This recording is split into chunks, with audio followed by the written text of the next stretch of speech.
This time on Engine Masters, 19 air cleaner combinations, 1 engine, some tableware, a handful of winners, and some hideous losers.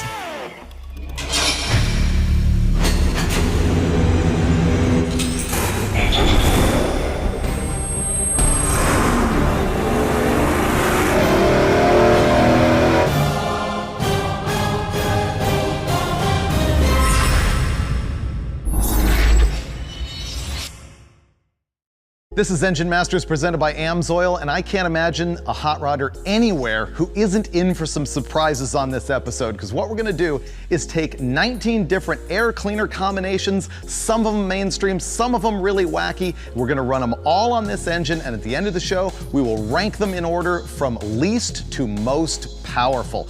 Now, this is an example where the old cliche is absolutely true. An engine is nothing but an air pump. And so what we're gonna be measuring is really the restriction of inlet flow and how that affects performance. The engine that we're doing that with is a 489 cubic inch big block Chevy. All you really need to know is that it makes 760 horsepower. So it's a big air pump. The reason that I wanted to use something that gnarly is so that we could actually tax some of these air filters and make them hit their capacity. The other thing is, this applies to you, because if you think about it, the 700 horsepower engine up at high RPM is a 300 horsepower engine down at low RPM. It's also a 400 horsepower, 5, 6. You get all those data points all along the way, so we're gonna be able to see what each filter is capable of. But you can't do that until you go through all the labor of putting this thing on the dyno, and then the fun of pouring in the AMSOIL, and then firing it up to find out which air cleaner is best. This is gonna be so much fun. I know what you're thinking. You're going, how can he possibly tie in an AMSOIL moment for a test of air filters? Well, here's the thing. Dulcich and I are both famous for running no air filter whatsoever. And when you do that, you get dirt through the engine and stuff, and your oil change interval shortens out because you literally get dirt in the oil. Whereas synthetic oil will extend your oil change interval. So you really want to run an air filter because you don't want to be changing your good synthetic oil more often than you would really need to. I'm gonna use the Dominator Racing Oil in this thing at 1030 because this thing is 13.5 to 1 compression and pretty stout. All right, first up, we're gonna fire up our engine and just run it with no air cleaner whatsoever so that we have a baseline to find out how bad these filters are. We're good. Are there any of them that'll make more horsepower than open? Yes. I'm going with Dulcich. Okay. It could. Oh, you guys.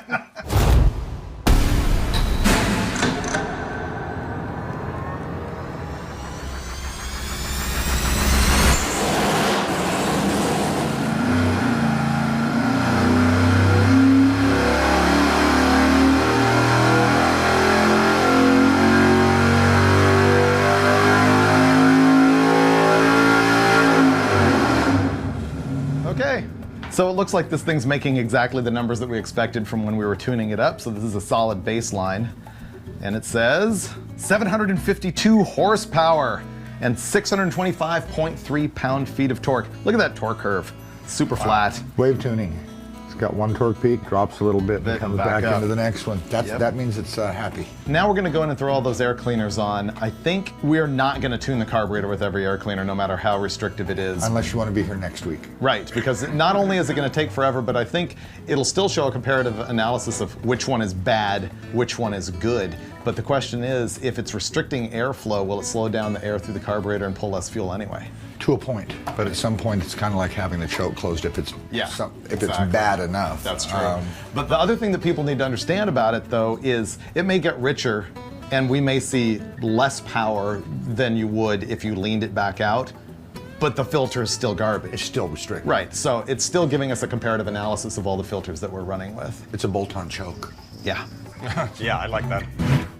All right, so that was our baseline. Now what we're gonna do is just run into the dyno, run one of these at a time. We're gonna blast through them all and give you all of the results at the end. This is gonna be good. How much power will each one kill? We're starting off with a dual snorkel with one snorkel taped off. Wow! Wow! Wow! I thought the 8-inch round one was gonna kill 80. This just killed 100. That's amazing. That killed 100 horsepower. What happens when we untape that second snorkel?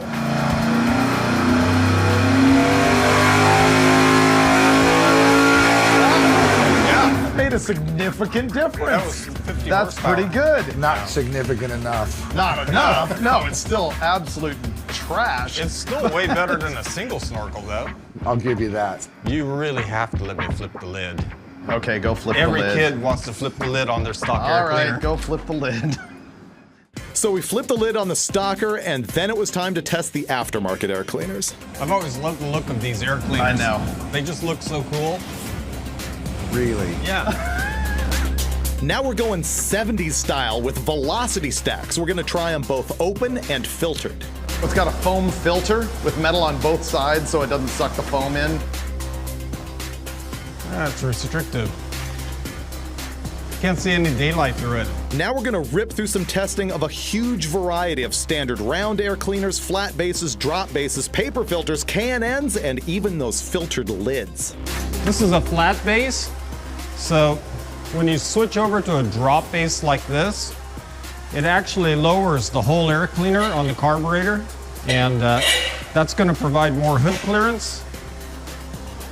And you can see the shape of this drop fits perfectly around the Holley carburetor.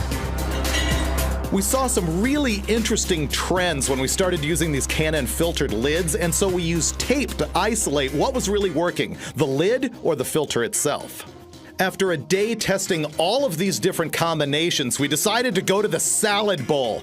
We noticed that anything that we could do to flow air straight down the carburetor was making more power. So we took the salad bowl, cut a hole in the bottom of it, and stuck the K&N filtered lid in the top of it. Oh, not quite! Ah! Come on! That was so close. I think that we learned some general stuff though. One, flat base is always better than a dropped base for like a 14x3 round air filter. That was pretty good. We saw that airflow down the carburetor is always better than across the carburetor. Absolutely agree. That was pretty cool. Size matters. Right. When you're making 750 horsepower, definitely that 14.4 is better than the 14.3. And then there was the whole thing with that filtered top, which I think really goes to show that direction down the carburetor is more important. You put the filtered top on with an open filter elsewhere and it doesn't work, but you let it do its own thing and it's big. To me, that was a pretty huge thing. One thing I wanted to do is show you how this applies to you even if you don't have a 750 horsepower engine. And so we've assigned a power number that we feel each one of these filters is capable of. And here's how we did it. We took the black line here, which is no filter whatsoever, and we compared it to the dyno curve with each filter. And at the point at which the filter starts to become a restriction, it starts to make less power. But below that point, it's about the same. So that tells us that is the point at which that filter is not restricting horsepower. And at the crossover, in this case, it's 650. And so we would estimate that that filter is not a restriction up to 650 horsepower. And that's really rough because different engines can use a different amount of air if the VE is worse than this one, but it'll give you an idea. Okay, Dulcich, ready to rank them? Take them from the top. Oh man, I'm gonna take it from the bottom. Okay. Worst to best. Number 19. Killing 145 horsepower, the 6.5 by 2.5 little dinky guy. We figured that thing's worth maybe only 300 horsepower. Number 18 is the single snorkel Mopar scoop with one snorkel taped off. That killed 95.8 horsepower. 17, that foam velocity stack killed 72.4 horsepower. Our estimation is that it can only support about 300. The next biggest turd in 16th place is the Fly's Eye, which killed 71.1 horsepower. It probably can support 350. The dual snorkel Mopar comes in 15th place. It only killed 53.1 horsepower, as if that's okay. We think it can support maybe 390 horsepower. Next up is the 10 by 1.25, which actually surprised me in that it only killed 33.5 horsepower, but overall, you really only want to use that on about a 350 horsepower engine.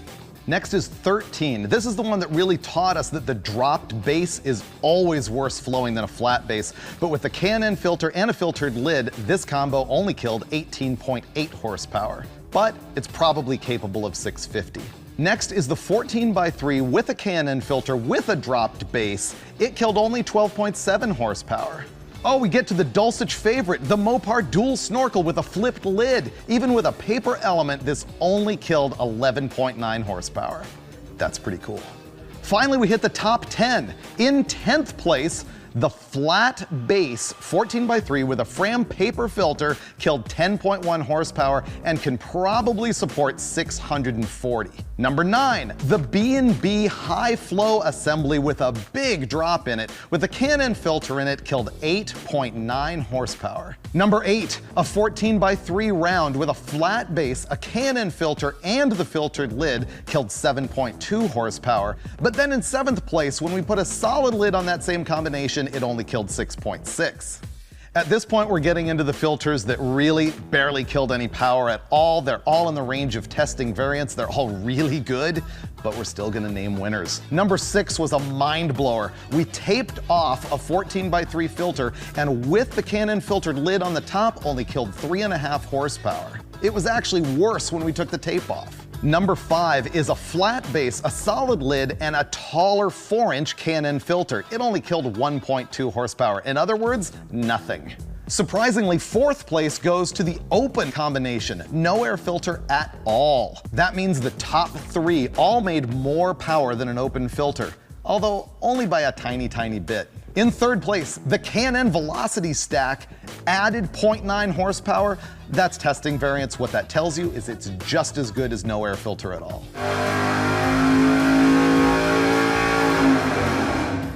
Really good. I'd much rather drive around with that on my boat than open. In 2nd place, our sentimental favorite and the absolute highlight of the show, and something that really trained us a lot about the direction of airflow, the Salad Bowl gained 3 horsepower. Oh, not quite! Salad Bowl's the king. And it's handsome. The next time you have someone in here running an air filter and they're making 749, they want to make 750. Bring out the salad be bowl. like, hold on. Yeah. Salad bowl and filter lid. I think it's all about the direction of the air. It's why velocity stacks work. It's all about directing it straight down the carburetor and not making it change directions going in there. And finally, in the number 1 spot with no filter at all, a velocity stack feeding the Holley carburetor actually added 5.7 horsepower. That was the 2nd greatest test we've ever done. What was the greatest? Well, the header bash, of course. Oh yeah, that was hard to beat. This is such a close second. I think the only thing left to say is, which one would you take home? 0 shocker there. Really? You can always flip the lid, right? Right. It's like the ultimate universal air cleaner. It's versatile. I have to go with the old standard, the 14-incher with the tall Can-N. Good choice.